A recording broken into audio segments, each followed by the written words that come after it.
Hoy vamos a hablar de Heráclito de Éfeso, uno de los pensadores más importantes de la antigua Grecia, quien vivió alrededor del siglo VI a.C.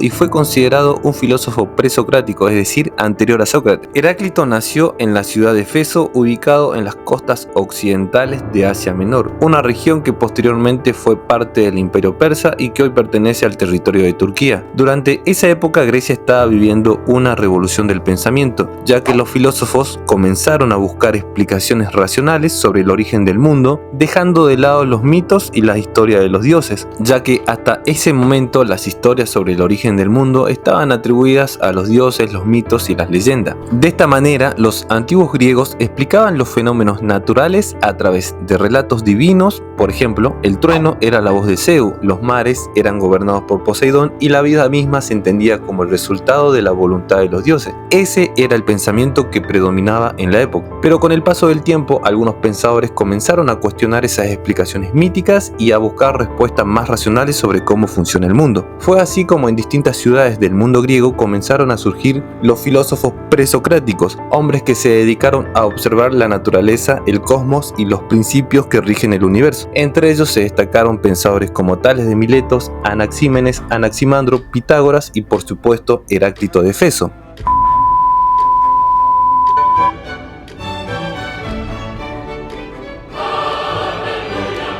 Heráclito fue conocido en su tiempo como el filósofo oscuro, un apodo que recibió porque se decía que sus escritos eran muy difíciles de comprender. También se decía que despreciaba la manera en que la mayoría de las personas entendía la vida, ya que según él vivían dormidas persiguiendo solo placeres o cosas materiales. Según este filósofo, la mayoría de la gente vivía sin detenerse a pensar en el verdadero sentido de la existencia, dejándose llevar por la rutina, por la apariencia y por lo que el resto hacía. Mientras tanto, él creía que solo unos pocos eran capaces de despertar y ver las cosas como realmente son. Decía que solo el que busca la verdad y el que se atreve a cuestionar lo que todos dan por hecho es el que realmente está despierto. Y en eso Heráclito parecía incluirse a sí mismo como uno de los pocos que veía más allá de las apariencias, y se decía que era muy evidente el desprecio que sentía por el resto de las personas que estaban dormidas. El principal aporte y frase por el cual Heráclito se hizo conocido se resume en su famosa frase Pantarrei en griego, que significa todo fluye, todo cambia. Con estas palabras, Heráclito intentaba decir que la esencia primaria y subyacente de la vida es el cambio. Nada en la existencia es permanente ni puede serlo. Quien entiende esto reconoce que el cambio no es solo una parte de la vida, sino la única constante, ya que el cambio es la vida misma. Según él, todas las cosas nacen y desaparecen a partir del choque de los opuestos. Se enfrentan, se destruyen y se transforman continuamente. Por eso criticaba con dureza y se burlaba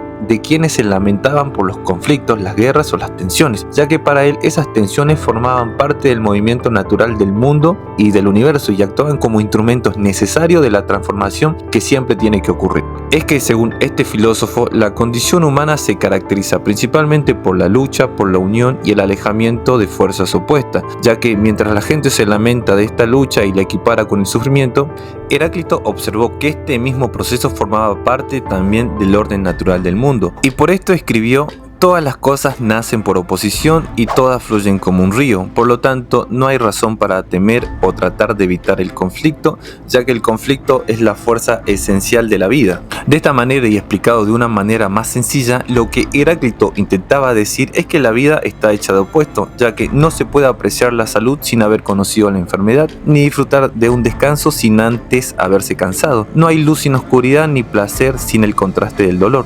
De esta manera, los opuestos no se anulan, se necesitan, son las dos caras de una misma realidad que cambia y se transforma constantemente. En esa tensión, en esa armonía entre lo que se opone, es donde se revela el verdadero orden del mundo. Porque si todo permaneciera igual, sin contraste, sin movimiento, sería como negar la propia vida. Todo fluye, todo cambia, y en ese fluir el universo encuentra su equilibrio. A veces nos quejamos del cansancio, de la enfermedad, de los momentos difíciles, pero sin ello no podríamos valorar la calma, la salud o la alegría. En el fondo es gracias a los opuestos que aprendemos a apreciar la vida tal como es. Sin embargo, Heráclito decía que los seres humanos se resisten al movimiento natural de la vida y tratan de aferrarse a lo que se conoce y lo que se considera seguro. Heráclito afirmaba que este aferramiento a las cosas es algo antinatural, y al ser algo antinatural es justamente lo que hace sufrir a la gente. Y de esta manera uno de los escritos de Heráclito dice: este orden del mundo es el mismo para todo, no lo hizo ningún dios ni ningún hombre, sino que siempre fue y es y será un fuego siempre vivo que se enciende por medida y se apaga por medida. El orden del mundo es un cambio continuo, y la resistencia a este cambio es una especie de muerte, ya que aquel individuo que se niega a asumir que todo está en cambio constante nunca terminará por adaptarse a la vida. Y para finalizar el video podemos decir que con esto hemos abordado uno de los principales pensadores de la historia de la filosofía, Heráclito de Éfeso. No podemos negar que su forma de pensar y su forma de plantear el mundo ha marcado un antes y un después. Déjame conocer tu opinión en los comentarios. ¿Consideras que la lucha de los opuestos es necesaria para que algo tenga sentido, o te imaginas un orden del mundo en el que no haya conflicto? Te invito a dejar tus ideas y dudas en los comentarios. Si te gustó este video, suscríbete para más videos sobre psicología, filosofía y pensamiento humano. Nos vemos en otro video.